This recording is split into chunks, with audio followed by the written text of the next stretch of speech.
మేడ్చల్ జిల్లా Rachakonda police commissionerate Kushaiguda police స్టేషన్లో విధులు నిర్వహిస్తున్న ఎస్ఐ షఫీ సిఐ వీరస్వామిని ఏసీబీ అధికారులు రెడ్ హ్యాండెడ్గా పట్టుకున్నారు.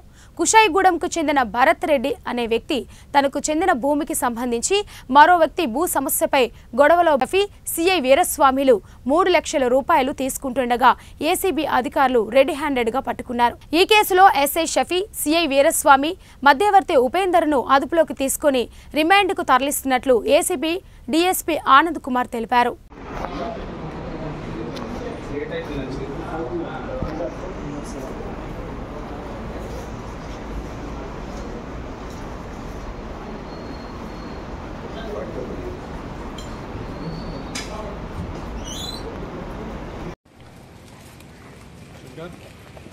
Repeat again, please. Don't worry. Okay, sir. కొంచెం ఎవరైతే కావాలో నేను నెక్స్ట్ మళ్ళీ ఇస్తాను కావాలనుకుంటే. Okay okay.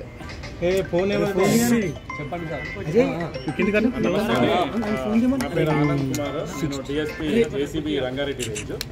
మాకు ఒక కంప్లైంట్ రిసీవ్ చేసుకోవడం జరిగిందండి. భరత్ రెడ్డి అని చెప్పి ఇక్కడ కుషాయిగూడలో ఉంటారు. ఆయనకి చక్రీపురంలో ఒక ల్యాండ్ ఉంది. ల్యాండ్ నైబరింగ్ ల్యాండ్ ఓనర్స్ ఎవరైతే ఉన్నారో వాళ్ళతో డిస్ప్యూట్ ఏర్పడింది. ల్యాండ్ డిస్ప్యూట్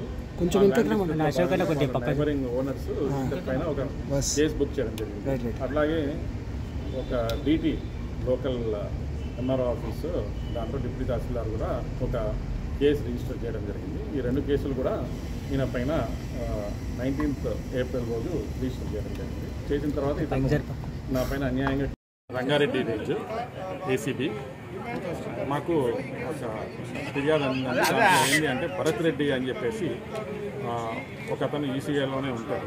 ఆయనకి చక్రీపురంలో ఒక ల్యాండ్ ఉంది. ఆ ల్యాండ్కి సంబంధించి ఆయన యొక్క నైబర్స్ ఎవరైతే ఉన్నారో వాళ్ళ మధ్యలో ఒక డిస్ప్యూట్ నడుస్తుంది. అయితే మా ల్యాండ్లో ట్రెస్పాస్ చేశారని ఆయన ఒక కంప్లైంట్ చేయడం జరిగిందండి. ఆ కంప్లైంట్ని ప్లస్ అట్లాగే పక్కన ఇంకొకటి గవర్నమెంట్ ల్యాండ్ కూడా ఉంది. ఆ గవర్నమెంట్ ల్యాండ్లో కూడా ట్రెస్పాస్ చేశారని ఇక్కడ లోకల్ డీటీ గారు కూడా కంప్లైంట్ చేయడం జరిగింది. ఈ 2 కేసులు కూడా ఇక్కడ కుషాయిగూడ పోలీస్ స్టేషన్లో నమోదు చేయడం జరిగింది against the Bharat Reddy. So and వాళ్ళ ఫాదర్ పైన కూడా ఈ యొక్క కేసెస్ రిజిస్టర్ చేయడం జరిగింది. సో ఈ 2 కేసుల్లో భాగంగా 41A నోటీసెస్ ఇష్యూ చేస్తాము అని చెప్పేసి వీళ్ళు చెప్పడం జరిగింది. అంతలోనే కంప్లైంట్ హైకోర్టుకి అప్రోచ్ అయ్యి ఆనరబుల్ హైకోర్టు యొక్క ఆర్డర్స్ని తీసుకొని 41A ఇవ్వాలి అని చెప్పి తెచ్చుకున్నారు. సో దాని తర్వాత ఈ 41A నోటీసెస్ ఇస్తున్నప్పుడు ఒక మధ్యవర్తి కూడా ఇందులో ఎంటర్ అయ్యాడు. ఆ మధ్యవర్తి పేరు ఉపేందర్.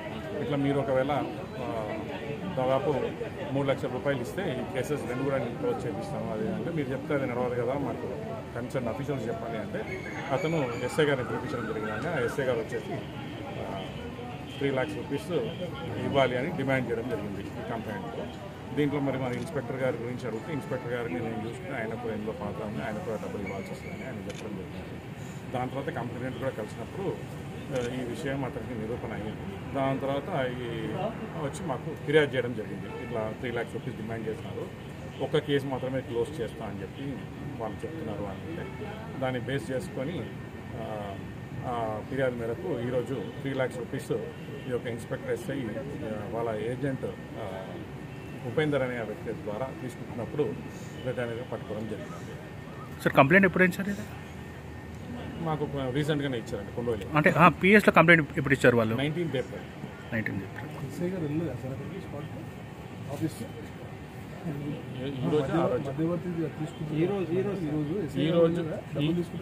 డబ్బులు తీసుకునేటప్పుడు ఇతని ద్వారా తీసుకున్నారు.